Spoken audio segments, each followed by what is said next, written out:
What is going on, guys? It is JJ here, back with a Copa America 2019 video. Still in Group C, we finally get to the last contest of the first match day of groups. That was between Japan and Chile. Now, if you're a fan of this Japanese senior squad, just exit the video. Exit the video right now. Because, well, I shouldn't say exit the video, because I actually really liked what Japan brought to the table in this game. I feel like they did not shy away by any means. They had the start of what would be, I feel like, such a good young prospect in Takefusa Kubo, starting up front, finally getting some good minutes. He's played really well with FC Tokyo so far this year, and so he finally gets a start for the senior squad. You know, they're finally getting away from the likes of, you know, Shinji Okazaki, Kagawa. I mean, Okazaki's still there.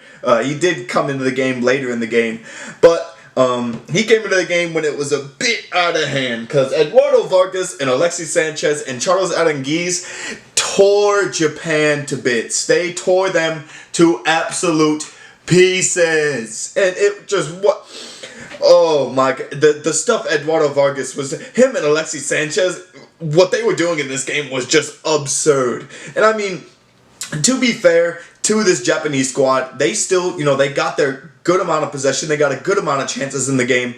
They couldn't put them away, and early on, Eduardo Vargas set the tempo. I think, what was it, 3-0 by halftime, and then they got a fourth as well. Eduardo Vargas grabbing a brace. Charles Aranguiz grabbing 2 assists. I think he got 2 assists in this game. I think, if I'm not mistaken, he's a Bayer Leverkusen midfielder. He had an absolutely terrific year this year for Bayer Leverkusen, and he just brought it to national play as well. He brought it back to Chile. He brought it back for the squad because he played so well. Sort of facilitating from the right side of that midfield with Arturo Vidal and Polgar sort of sitting back. Polgar, he's more of the box-to-box, and Arturo Vidal just does what he pleases. And it makes you think that the defending Copa America champions may have something yet to prove, because in all honesty, I came into, you know, the Copa America tournament seeing them not making it, you know, well, obviously, I figured they would probably make it out of the group, but I thought they would, you know, they would be played close by, you know, the teams.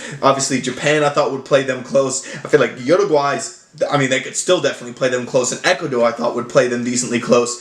But, I mean, if Uruguay gave a stunted message in the way that they beat Ecuador, Chile did the exact same thing in the way that they just beat Japan. They showed out, and I feel like it was a turn back of the clock for Alexis Sanchez, because he was absolutely going on a tear on that whole right-hand side of the Japanese defense. Maeda, Hara, Takefusa Kubo even having the track back, they could not stop Alexis Sanchez. And him and Eduardo Vargas' link-up play together,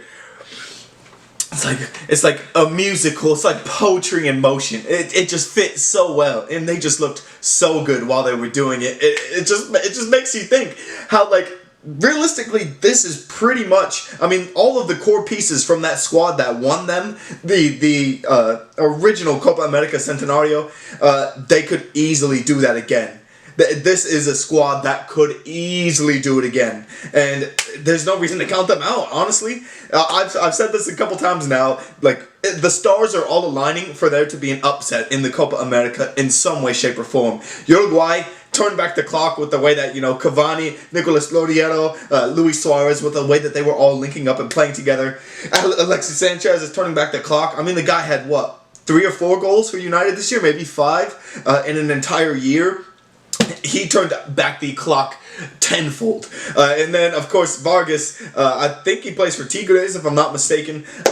He's obviously been on a tear in Liga MX, but still, him continuing to score at the highest level just proves to you, it continues to prove to you that there's no favorites anymore in this Copa America. Not even Argentina and Messi. After Neymar got hurt, everyone just labeled Messi and Argentina the automatic winners. Colombia proved that wrong, and this tournament is going to continue, I feel like, to go against the script, and I'm so looking forward to it. But in this game, I mean, Chile, they did everything that they had to do. 14 shots in total, 6 of those on target, compared to Japan, who only had 12 and 2 on target.